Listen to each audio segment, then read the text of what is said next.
Hi, my name's Kerry Ann. I hope you're all having a great day today at the group presentations. I'm sorry I can't be there, but I hope you enjoy my presentation anyway. I have got a feedback form here that we're required to do, so I hope you don't mind giving that a go and filling that out at the end of the presentation. Throughout the semester, issues kept cropping up for myself, which was also came up when we were required to have a look at the Australian curriculum. And that's around how do we ensure we meet all students' needs. To me, it seems quite an overwhelming and daunting task. One of the aims of the Australian curriculum is to ensure that all students are challenged by the curriculum. To me, that seems like a wonderful thing to aim for, but could be quite challenging and difficult for teachers to actually do. One way that is practiced to ensure that all students are challenged by the curriculum is some schools and teachers choose to use curriculum differentiation. Now, I'm not sure if people are aware of what that is or if they've heard of that before, so I thought we'd just spend a moment going around the group and exploring what people believe curriculum differentiation is. Obviously, if I was there in person, I would go around the group. Over the video conferencing, I'm unable to do that. So if you do have a moment within yourselves to discuss that, and I would use a piece of paper where we could jot down the group's ideas around what curriculum differentiation is. At the end of that, I would give a definition of what the literature says. So curriculum differentiation can be considered the process of modifying or adapting the curriculum according to the different ability levels of the students. And that's from the UNESCO website. So curriculum differentiation can happen at both a school and or a teacher level. So schools can offer programs for students with different abilities, being needing support up until accelerated programs and the mainstream.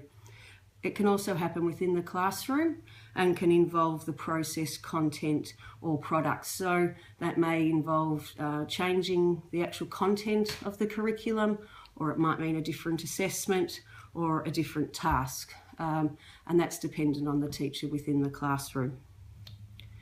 It's quite a contentious issue, the use of curriculum differentiation, and the research is certainly not black and white around the topic. I chose to explore this issue using the case study methodology approach, just so to get a really good in-depth exploration of what students, parents and teachers think around the use of curriculum differentiation. So I have a handout that I would give the group members in the presentation. It's a 2-page handout, which is just a quick overview of the case study that I undertook. So the participants that I interviewed were a Year 7 male in the mainstream class and a Year 8 female in the accelerated program. Both of their mothers were interviewed of those two students, and 2 teachers were interviewed. One has had both female, one has had 11 years experience and teaches physical education and health, and the other is an English literature teacher with 16 years experience. Both of them practiced curriculum differentiation, as does the school. So the school where these participants were chosen from is a large rural secondary school with over 1,000 students split between 2 campuses. They offer accelerated program the students enter in Year 7 and continue through to Year 9. There is also a range of support programs available for students that need additional support, as well as the mainstream program.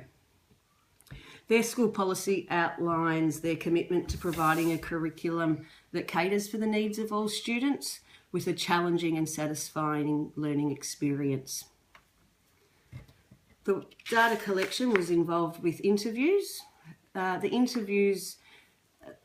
questions used within the interviews were developed based upon research regarding curriculum differentiation and main themes that emerged from that research. So the 4 main themes are knowledge and learning, challenging curriculum, health and well-being, and overall satisfaction. There was also quite a extensive research done, a literature review. I looked at school policies and philosophies, the Australian curriculum, and different education websites. Those 4 themes were continued through in the data analysis and for the results. So just briefly, some of the results that came out of those themes. So I've split them up into the students, parents and teachers. Excuse me. So the students found for knowledge and learning that particularly the Year 8 student in the accelerated program, who I've called Student B, is very satisfied with the amount of learning that is occurring for her. It's at a fast pace and there's quite a bit of detail was the answers that she gave.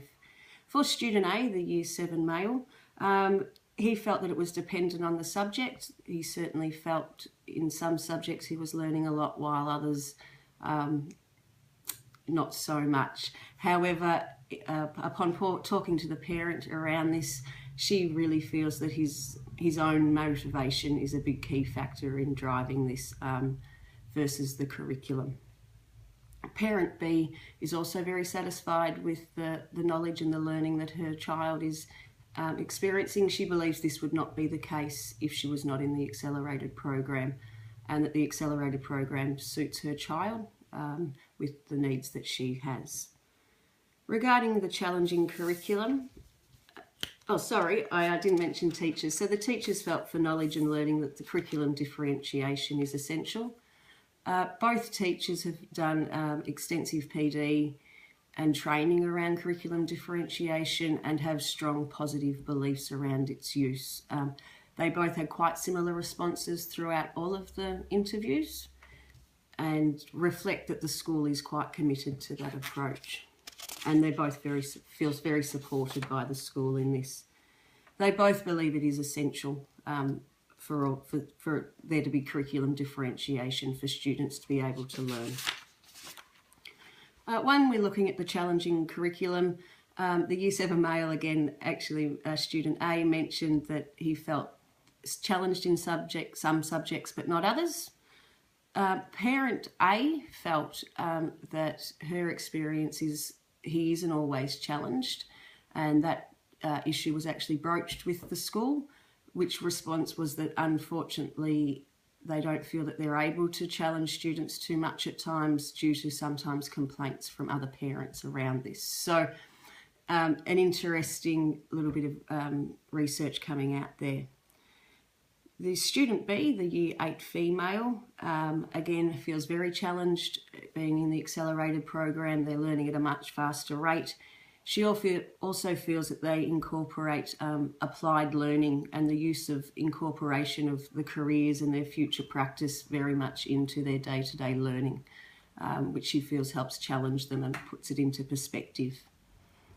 The parent of Student B, Parent B, is very impressed with the challenge level, though did say at times her child has come home complaining that they go over the same content and does get bored. So, but mainly very satisfied.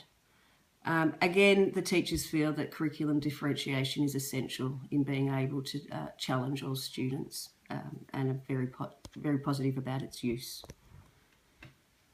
Regarding health and wellbeing, some surprising results came out of the interview with Student B, which I hadn't read before within the research. She actually described some discrimination from teachers regarding the expectations they have around the accelerated students, and that they have much higher expectations, and not just in their learning but around their behaviour. The mother of Parent B supports what her child said and added that they seem to do no development or education around that social emotional learning, which could have an impact.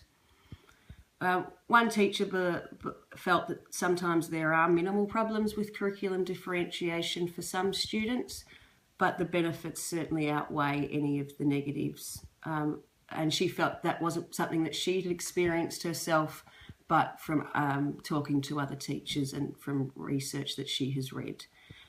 The other teacher has had no problems and believes that it's, again, essential for good emotional and health well-being. So, again, very strong supporters of this approach. Overall, student A is very happy, loving school, and seems to quite enjoy the social aspect, which was again raised by parent A, that the social aspect has been a bit of a focus versus the learning. Student B is very satisfied, loves being in the accelerated program, and feels that that does certainly contribute to her positive experiences at school. Parent B supports this and also believes that her child wouldn't be as happy or as satisfied at school if not in the accelerated program, and can only really talk about its benefits and would certainly recommend the program for the right child to others. As I mentioned at the start, the teachers feel very supported by the school with practicing curriculum differentiation and believe that it needs to be practiced for students for their benefits of all. So that's the results that came out of the case study. Some of the issues that don't necessarily match with what's been raised in research so far, so that's excellent that we can explore on that. But that's enough for me because I've been talking for a bit now. So what I would like to do if I was within the group, I would like to spend a few moments where you can talk to each other about what your experiences and opinions are around curriculum differentiation. And again, I would go around the group and write and list these. If I would have that stuck somewhere where we could write that down. So obviously I can't do that because I'm via videos, but you could take that opportunity. After that was done within the group, I'd just quickly touch on what research has said that wasn't covered within the case study. So there is actually some negative results regarding the use of curriculum differentiation. One of the big ones around knowledge and learning is that it actually increases the knowledge gap.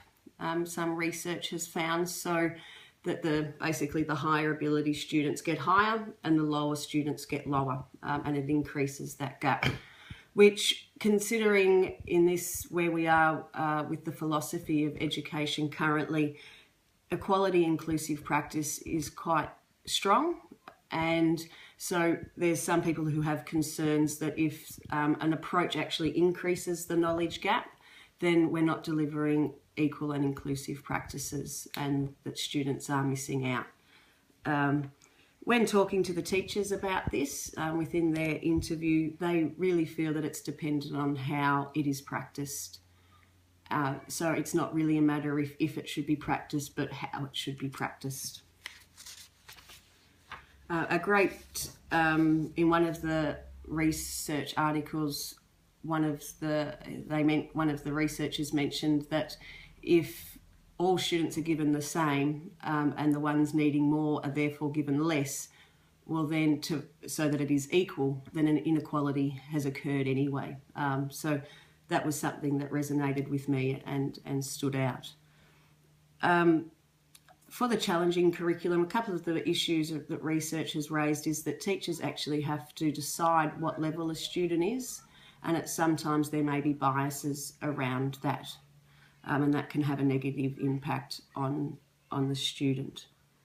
For the health and well-being, there has been some results that show that there's a negative self-concept develops in students in the lower group because they're in the lower group. Again, talking to the teachers around this and other research, that it's down to how it's practiced and the fact that most people have a strength in some area, and it's about finding that and developing self-esteem concepts. So that's the sort of couple of the research issues that were quite prominent throughout the literature. I tend to agree with what one of the teachers said regarding, for me, it's not a matter of if it's practiced, but how it's practiced. There needs to be, I suppose, more research regarding how it can be effectively practiced so that the negatives are not there, basically. We try and lessen the impact of the negatives and just build the positives that it can have for students. So I hope you've enjoyed my presentation. Thank you very much. I look forward to your feedback. Enjoy the rest of your day, and maybe I'll meet you all one day face to face. Good luck with the rest of the course. Thank you. Bye.